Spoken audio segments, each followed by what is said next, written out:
हरिवरासनं स्वामी विश्वमोहनं हरिदधीश्वरम् आराध्य पादुकम् हरिविमर्दनं स्वामी नित्यनर्तनं हरिहरात्मजं स्वामी देवमाश्रये।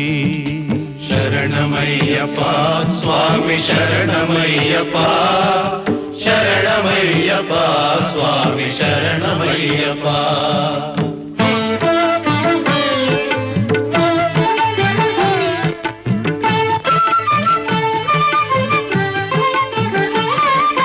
शरणकीर्तनं स्वामी शक्तमानसं भरणलोलुपं स्वामी नर्तनालसम् अरुणभासुरं स्वामी भूतनायकं हरिहरात्मजं स्वामी देवमाश्रये।